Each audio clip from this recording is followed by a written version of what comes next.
What's going on, guys? Today I wanted to talk about an important concept that comes up in crypto or any type of situation where you can make a decision that increases your wealth or decreases your wealth. And in crypto, those decisions have consequences that usually affect you quickly, sometimes within a day. Just the idea that when you make that first decision to buy Bitcoin, that's a binary decision. But after you make that decision, and by the way, I think that was the right decision, good job. But after you make that one binary decision, you realize that there's so many other decisions that you have to make because of that.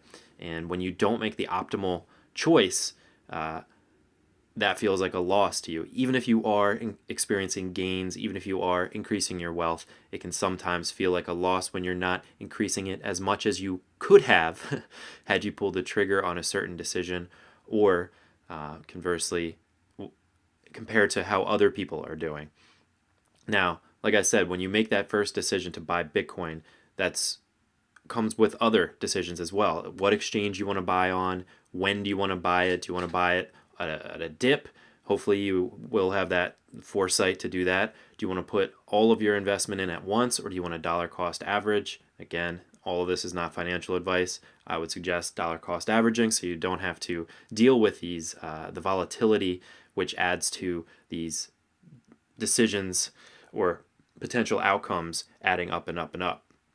And on top of that, you have this future decision that's implied when you buy Bitcoin or any cryptocurrency is a future decision that you have to sell at some point. Maybe you want to hold it until you die, that's fine too. But if you're buying with the intent for the price to go up, you're hopefully intending to take profits at some point and increase your wealth at some point as well.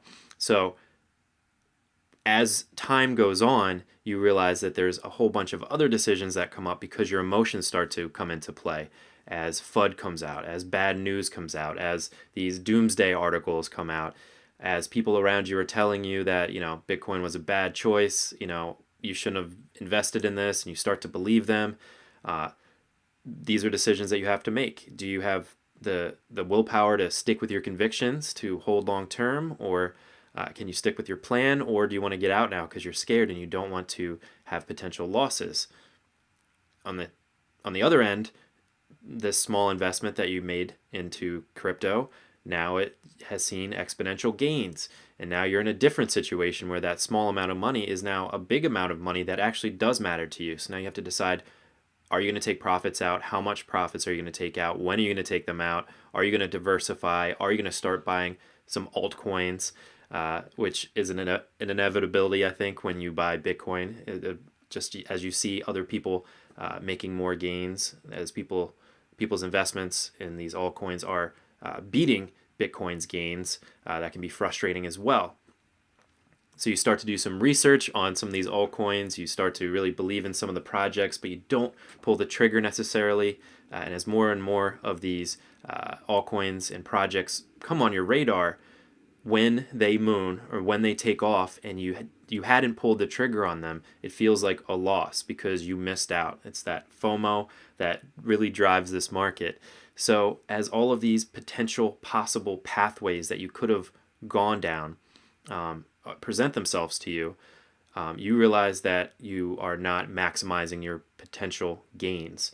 And of the millions or trillions or probably infinite decision pathways that you could have taken, you realize that the path that you're on isn't the optimal path. There's only one optimal path, which would require the most insane amount of luck and really mostly luck to buy at the perfect opportunity, buy at the perfect low, sell at the perfect high, move into the next alt that is going to move or moon, and buying that at the perfect time and selling that at the perfect time.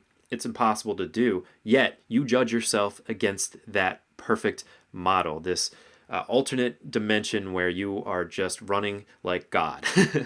And that's not a good mental state to be in, to compare yourself to that. You have to just try to make your path that you're on right now the best that it possibly can be by making smart decisions, by not gambling, and by really trusting your convictions, doing your research, and not comparing yourself to alternate you, a different universe where you're doing much better than you are doing now.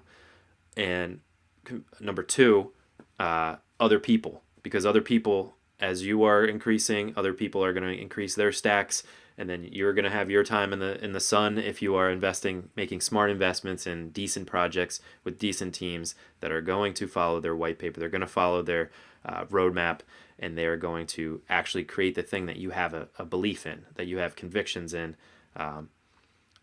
It's easy when other people are doing better than you, or other coins are doing better than you, and your coin is slowly kind of losing steam while these other coins are shooting up, as you start to add those decisions into your playbook. But it's very easy to let your emotions take over and switch from your plan A, which was full of conviction, full of research, and full of foresight, and switch to plan B really quickly because you're making emotional decisions, or all the way to, plan Z, and you're just making crazy decisions, buying at the top and doing everything wrong because you're trying to chase that perfect scenario where you are making all the right calls. When you are trying to do that, typically you are making the worst calls and you are going to be in an even worse position than you were if you stuck with your guts, stuck with plan A, and kept going that way. I think a good example to compare it to is the tortoise and the hare. And slow and steady, I think it's less sexy than these sprints to the top, these sprints to the moon. But I think it's overall a better investment plan when you can just stick to your morals and just go slow and steady to your ultimate financial goals. Whether you want to invest in an altcoin to double your BTC stack or double your fiat currency, or whatever your plan is, I think it's important to realize that plan first, come up with it, and stick to it, and not worry about, oh, if I had done this, I would be in a much better position, or if I had listened to this YouTuber's advice or this person's advice, I would be doing much better. And also keep track of, had you pulled the trigger and made certain decisions, would you be losing money?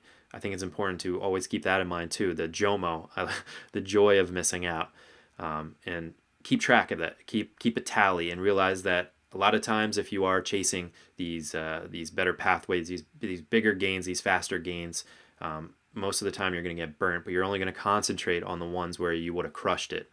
I think it's important to take joy in the fact that you made the right decisions, stuck to your morals, stuck to your plan, and didn't lose money, because that's what we're all here to do. But that's all I really wanted to remind you of today, is that the longer you're in crypto, the more infinite pathways are going to show up to you, and just try not to compare yourself to them. Just stick to your own plan, stick to your own convictions, and I think you're going to do wonderful, because you suck at Bitcoin, so do I, but that doesn't mean we can't make a ton of money together in this crazy crypto world. Please hit subscribe if you have not already. Let's try to get this channel going. Hit the like button if you dug what I talked about today, or if you agree with it, or share your own experiences in the comments below. We're going to try to start to grow this channel and start to get the message out there that we all kind of suck at Bitcoin. We're facing these incredible sea beasts, these whales and sharks, and they're out to get us. But if we stick to our plan, then we can also succeed in this market. That's all I've got for you today, guys. Take care. Good luck out there, and we'll see you next time.